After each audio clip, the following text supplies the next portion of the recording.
নমস্কার, স্পটার নিউজে আপনাদের স্বাগত। আমি এই মুহূর্তে আছি মোহনবাগান তাঁবুতে।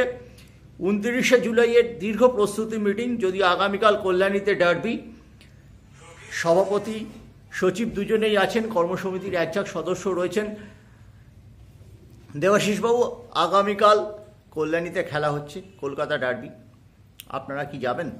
যদিও কাল আমাদের 29শে জুলাই, ওদের উচিত ছিল এটা মাথায় রেখে কালকে খেলাটা না দেওয়া। কেন 29শে জুলাই হচ্ছে মোহনবাগানের, আমি আজকে একটা কথা শুনলাম, জাতীয় জয়ের দিবস। এই যে ভারতবর্ষ স্বাধীন হওয়ার পিছনে 29শে জুলাই একটা খুব বড় অবদান ছিল। সেই অবদানকে আইএফএ এখনো অস্বীকার করে যদি করে, তাদের কারণ কিছু করার নেই। আজ 29শে জুলাইয়ের প্রস্তুতি যেখানে তুঙ্গে, সেখানে 26শে জুলাই খেলা দিচ্ছে মোহনবাগান ইস্ট বেঙ্গল, এটা আমি ভাবতেই পারছি না। তো কালকে আমাদের এখানে প্রচুর কাজ আছে, আর যদি খেলাটা এদিকে কোথাও হতো তাহলে তাও আমরা যেতে পারতাম। কল্যাণী যাওয়া মানে সারাদিনের সময় নষ্ট, সেই সময় নষ্ট করার এখন মতো আমাদের হাতে সময় নেই। মরশুমের প্রথম ডার্বি, বেশ কিছু সিনিয়র ছেলে সই করেছে, কিন্তু দর্শকদের মধ্যে তেমন উৎসাহ উদ্দীপনা দেখা যাচ্ছে না। সমর্থকরা তো খুব একটা এলেন না, সদস্যরাও এলেন না টিকিট সংগ্রহ করতে। আইপিএল উচিত মানে এত মানে ওদের চিন্তা ভাবনা করা উচিত যে ফুটবলটাকে যেভাবে মেরে ফেলার চেষ্টা করা হচ্ছে, চিন্তা ভাবনা করা উচিত। আর আমি বারবার একটা কথা বলছি, সর্ব জায়গায় বলছি, যে আমি মাননীয় ক্রীড়ামন্ত্রীকে অনুরোধ করব যে আইএফএর কাজকর্মেতে ওনাকে একটু এগিয়ে আসতে হবে। এছাড়া 29শে জুলাইয়ের ক্ষেত্রে যেটা আমরা দেখেছিলাম গত বছর থেকে হচ্ছে, মোহনবাগান লেন থেকে মোহনবাগান লন পর্যন্ত, সেটা গত বছর থেকে শুরু হয়েছে। আমরা নারীর সঙ্গে, যে মায়ের নারী যেখান থেকে মোহনবাগান জন্মগ্রহণ করেছিল, তার সঙ্গে ক্লাবের সংযোগ স্থাপন গত বছর থেকে করতে পারা গেছে।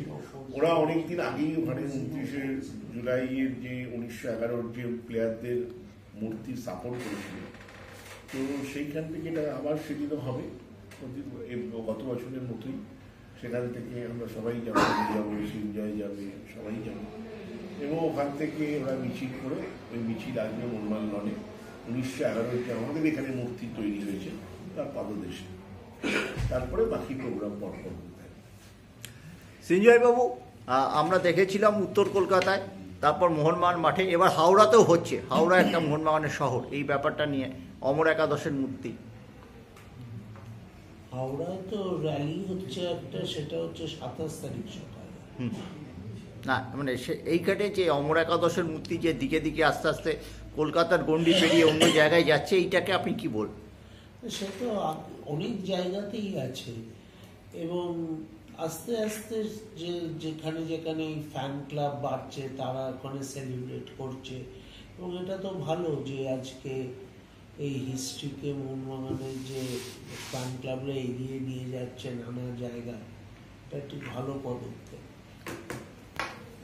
আর এই যে 10,000-এর ডার্বি আগামীকাল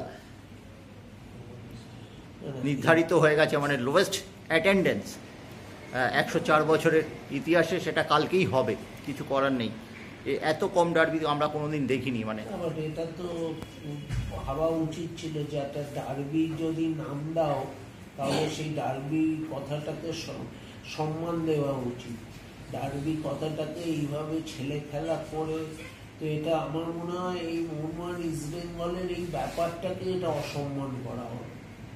এটা যদি একটা বড় জায়গায় করতো, ভালোভাবে করতো, আমার মনে হয় আরো বেশি ভালো হতো। আইএফএর তো একটা উদ্দেশ্য ছিল যে একটা ডার্বি থেকে তারা নিজেদের একটা ইমেজে করবে, পয়সাও বানাবে। একটা ফুটবলে পয়সা নেই বলে যখন চেঁচায়, তাহলে সেইখানে এই ছোটভাবে করে, তো আমার মনে হয় ডার্বিকেও যখন অসম্মান করলো, নিজেদের অর্গানাইজিং ক্যাপাসিটিকেও সেইভাবে ছোট করে দেখালো সবার সামনে। দেবাশিস বাবু, প্রশাসক হিসেবে আপনি 1,31,000-এর ডার্বিও দেখেছেন, টিমটাও সেবার করেছিলেন, অনেকটা বড় ভূমিকা ছিল। আর আগামীকাল 10,000-এর ডার্বিও কি বলবেন? যেটা সিনিয়র বললো একদম সঠিক কথা বলেছে, যে এটাকে জোলো করে দেওয়া হচ্ছে।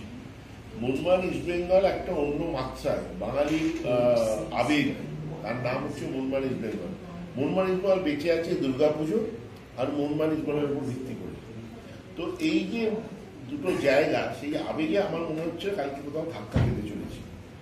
আজকে 10,000 নিয়ে একটা ডার্বি করা, আর এই ডার্বিটাই সল্টলেক স্টেডিয়ামে করা যেত। দুটো ক্লাবের সঙ্গে বসে একটা দিন ঠিক করে যদি ওরা চেষ্টা করতো যে সল্টলেক প্রথম ডার্বিতে লোকের চাহিদা থাকবে না, সিজনের ফার্স্ট ডার্বি, এটা আমার মনে হয় খুব হাস্যস্কর লাগছে। আজকে আমি আপনাকে বলছি মোহনবাগান খেলা আছে আমাদের 31শে অগস্ট ডুরান্ডে, তার চাহিদা কালকের থেকে আমার কাছে বেশি আছে। একদম 31শে জুলাই, সেটাই বললাম। 31শে জুলাই মোহনবাগান খেলা সল্টলেক স্টেডিয়াম, তার চাহিদা আমার কাছে 4 তারিখ বিএসএফ এর টিকিট আমার কাছে লোক চেয়েছে গতকাল। 4 তারিখ বিএসএফ এর সঙ্গে কিশোর ভারতীতে খেলা, তার টিকিট আমাকে হোয়াটসঅ্যাপ করে চেয়েছে মেম্বার, যে দাদা কোথা থেকে 4 তারিখে টিকিট পাবো। ডুরান্ড যেভাবে প্যাকেজিংটা করলো, আইএফএ কোথায় করতে পারলো?